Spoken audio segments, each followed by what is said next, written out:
वज़ीर-ए-आज़म शहबाज शरीफ सऊदी अरब के दौरे पर रवाना, कतर और तुर्की भी जाएंगे। आबनाए होर्मुज़ की नाकाबंदी और अमरीका ईरान मुज़ाकरात के अगले दौर पर मुशावरत करेंगे। वज़ीर-ए-आज़म आज सऊदी वली-अहद मोहम्मद बिन सलमान से मुलाकात करेंगे। तर्जुमान दफ्तर ख़ारजा के मुताबिक सऊदी अरब और कतर के दौरे दो तरफ़ा ताल्लुकात और इलाकाई अमन पर मरकूज होंगे। बाहिमी ताउन और सिक्योरिटी उमूर पर भी बात होगी। वज़ीर-ए-आज़म तुर्की में अनातोलिया डिप्लोमेसी फोरम में पाकिस्तान का मौक़िफ़ पेश करेंगे। वज़ीर-ए-आज़म की तुर्क सदर और दीगर आलमी रहनुमाओं से मुलाकातें भी मुतवक्किल।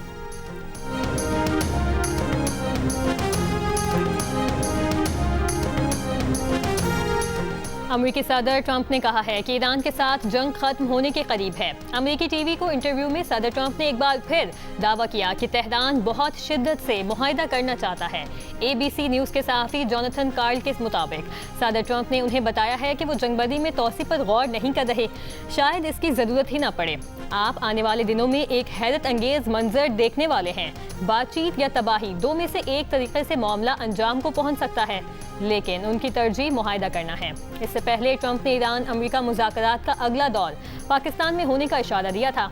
अमेरिकी अखबार न्यूयॉर्क पोस्ट की रिपोर्टर कैटलीन डोर्नबोस को इस्लामाबाद में ही रुकने का मशवरा देते हुए ट्रंप ने कहा था कि अगले 2 दिन में कुछ होने जा रहा है। फील्ड मार्शल शानदार काम कर रहे हैं।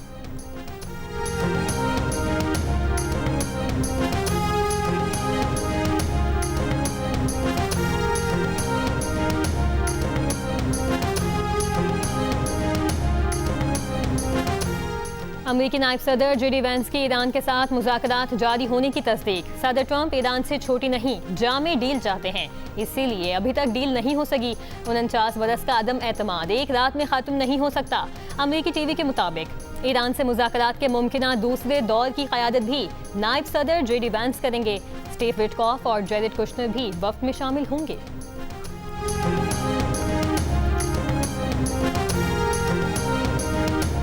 ईरान के सदर मसूद पेज़ेश्कियान का कहना है कि ईरान जंग नहीं चाहता, मुज़ाकरात के लिए हमेशा तैयार है। एक बयान में ईरानी सदर ने कहा, दुश्मन की मर्जी मुसल्लत करने या सरेंडर पर मजबूर करने की कोई भी कोशिश नाकाम होगी। बैनुल-अक़वामी कानून और इंसानी उसूलों के दायरे कार में शहरियों, अशराफिया, बच्चों को निशाना बनाने और स्कूलों और अस्पतालों समेत अहम मराकज़ को तबाह करने का क्या जवाज़ है।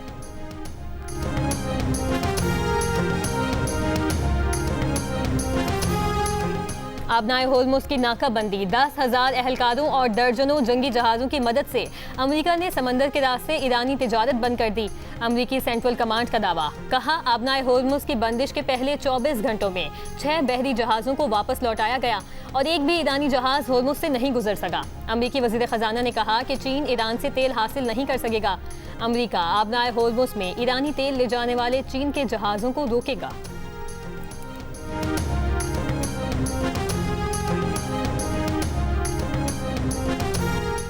ईरान का अमेरिका की जानिब से आबनाए होर्मुज़ ब्लॉक करने के जवाब में मुतबादिल बंदरगाहें इस्तेमाल करने का ऐलान। ईरानी मीडिया के मुताबिक अमेरिकी पाबंदियां बाईपास करने के लिए जनूबी ईरान में मुतबादिल बंदरगाहें इस्तेमाल की जाएंगी। पासदारान इनकलाब ने धमकी दी है कि आबनाए होर्मुज़ में ईरानी बहरी जहाज़ों के खिलाफ अमेरिकी नाकाबंदी जारी रही तो खलीज बहरे ओमान में दरामदात और बरामदात की इजाज़त नहीं देंगे। चीन का कहना है कि रूस चीन की तवानाई की ज़रूरियात पूरी करने में मदद के लिए तैयार है। चीन और रूस बाहिमी एहतराम और फ़ायदे की बुनियाद पर तवानाई के शोबे में अमली ताउन करते हैं। तर्जुमान चीनी वज़ारत ख़ारजा ने कहा कि तरजीह है कि जंग दोबारा शुरू होने से बचा जाए और मुश्किल से हुई जंग बंदी को बरकरार रखा जाए। जंग की कीमत आलमी बरादरी को अदा करना पड़ी है। IMF रिपोर्ट ने साबित किया है कि जंग के संगीन असरात मुरतब हुए हैं। रूसी वज़ीर ख़ारजा सरगई लावरोव की बीजिंग में चीनी सदर शी जिनपिंग से मुलाकात। रहनुमाओं का मुलाकात में मशरिक़ वस्ता जंग और इससे पैदा तवानाई के बहरान पर तबादला ख्याल, दुनिया के अमन व इस्तेहकाम में किरदार जारी रखने का इरादा। प्रेस कॉन्फ्रेंस में रूसी वज़ीर ख़ारजा ने कहा, रूस, चीन और मशरिक़ वस्ता के बहरान से मुतासिरा दीगर ममालिक को तवानाई की फराहमी के लिए तैयार है।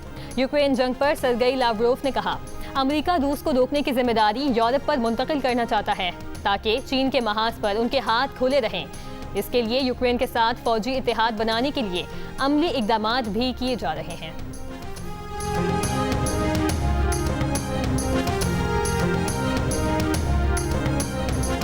तुर्क सदर रजब तैयब एर्दोगान का कहना है कि तुर्की जंगबंदी में तोसी, कशीदगी में कमी और अमरीका ईरान मुज़ाकरात के तसलसल के लिए काम कर रहा है। ईरान अमरीका जंगबंदी से पैदा होने वाले मौके से फ़ायदा उठाना चाहिए। उन्होंने लबनान पर इसराइली हमलों के हवाले से कहा कि लबनान पर जारी इसराइली हमले इलाकाई अमन की उम्मीदों के लिए नुकसानदेह हैं। अमेरिकी अखबार वॉशिंगटन पोस्ट की रिपोर्ट में दावा किया गया है कि पेंटागन आइंदा दिनों में हजारों फौजी मशरिक़ वस्ता भेजेगा। ट्रंप इंतजामिया का खित्ते में हजारों फौजी भेजने का मकसद ईरान को मुआहिदा करने के लिए दबाव डालना है। खित्ते में भेजी जाने वाली अफवाज में तकरीबन 6000 फौजी शामिल हैं। इस महीने के आखिर तक तकरीबन 4200 फौजियों की आमद मुतवक्किल है। मेडिकल की तालिबा को हिरासा और खुदकुशी पर मजबूर करने के केस की तहकीकात के लिए 5 रुकनी खुसूसी टीम मीरपुर खास पहुंच गई। एसएसपी मीरपुर खास की आईजी इंक्वायरी टीम को ब्रीफिंग। बताया मुल्जिमान और तालिबा के मोबाइल फ़ोन से कुछ शवाहिद मिले हैं। तफ्तीश का दायरा बढ़ाने का फैसला किया है। तहकीकाती टीम की सरबरा एसएसपी सुहाय अजीज का कहना है कि टीम क्राइम सीन और निजी मेडिकल कॉलेज भी जाएगी।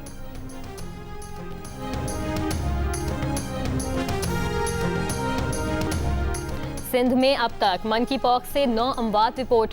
महकमा सेहत सिंध के मुताबिक सूबे भर में मजमूई तौर पर 122 मुश्तबा केसेस रिपोर्ट हुए हैं, जिनमें से 25 केसेस की लेबॉर्ट्री से तस्दीक हो चुकी। गुज़श्ता 24 घंटों के दौरान मन की पॉक्स के 2 नए केस रिपोर्ट हुए, जिनमें एक कराची और एक खैरपुर से ताल्लुक रखता है। अमरीका ईरान मुज़ाकरात में पेशरफ्त की मुस्बत खबरें।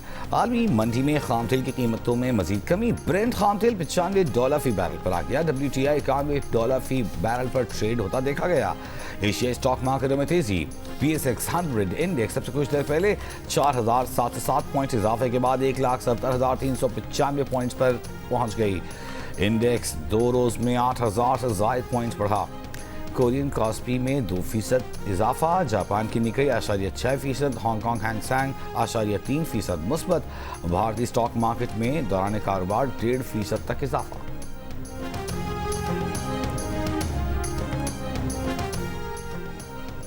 ईरान ने चीनी जासूस सैटेलाइट के जरिए मशरिक़ वस्ता में अमरीकी अड्डों को निशाना बनाया। खुफिया दस्तावेजात में इंकशाफ। फाइनेंशियल टाइम्स की रिपोर्ट के मुताबिक 2024 के आखिर में चीनी सैटेलाइट सिपाही पासदारान की एरोस्पेस फोर्स ने हासिल किया। ईरानी फौजी कमांडर्स ने सैटेलाइट से सऊदी अरब के प्रिंस सुल्तान एयरबेस की 13, 14 और 15 मार्च को तस्वीर ली। उर्दन के एयरबेस, बहरीन में अमरीकी 5th फ्लीट, इराक के अर्बिल एयरपोर्ट, कुवैत के कैम्प ब्यूरिंग और अली अस्सालिम एयरबेस समेत कई दीगर तनसीबात की निगरानी की। सैटेलाइट की हाई रेजोल्यूशन सलाहियत ईरान को अहदाफ की दुरुस्त शनाख्त और हमलों की मौसर मनसूबाबंदी में मदद देती है। चीनी हुकूमत ने इन इल्जामात को मुस्तरद करते हुए कहा कि गैर मुसद्दिका मालूमात फैलाने की मुखालिफत करते हैं।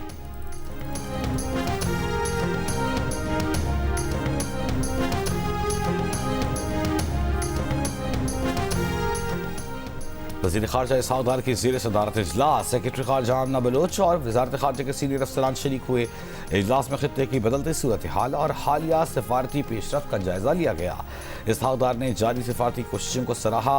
अहम ख़ारजा उमूर पर मुतहरिक किरदार अदा करने पर जोर दिया।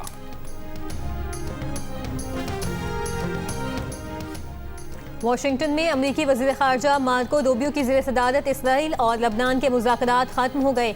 अमरीकी महकमा ख़ारजा ने कहा कि फ़रीक़ैन ने बाहिमी तौर पर तयशुदा वक्त और मकाम पर बराह रास्त मुज़ाकरात शुरू करने पर इत्तफ़ाक़ किया है। उम्मीद है मुज़ाकरात एक अमन मुआहदे तक पहुँच जाएंगे।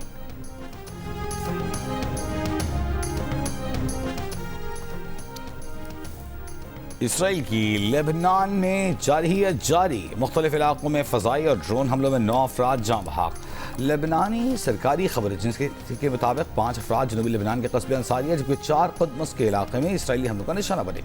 इसराइल ने बैरूत में गाड़ियों को भी टारगेट किया। इसराइली फ़ौज के दरियाए ज़हरानी के रिहायशियों को भी इलाका खाली करने की वार्निंग। हिज़्बुल्लाह के इसराइल पर रॉकेट हमले 1 घंटे में 40 रॉकेट दागे गए। चिमुना समेत मुख्तलिफ इसराइली काबिज़ीन की बस्तियों को निशाना बनाया।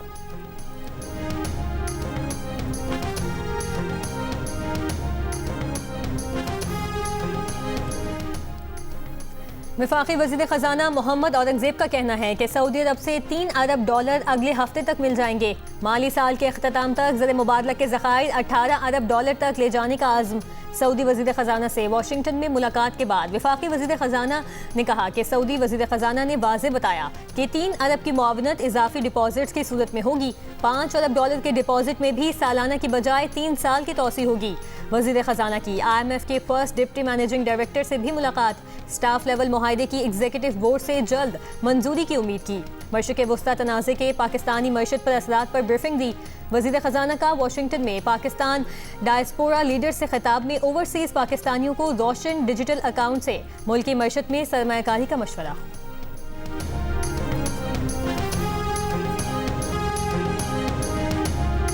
और HBL PSL 11 में कोयटा ग्लैडिएटर्स आज टॉप टीम पेशावर ज़ल्मी से मुकाबला करेगी। PSL के तमाम मैचेस जियो सुपर और डिजिटल ऐप माइको पर बराह रास्त नशर किए जा रहे हैं।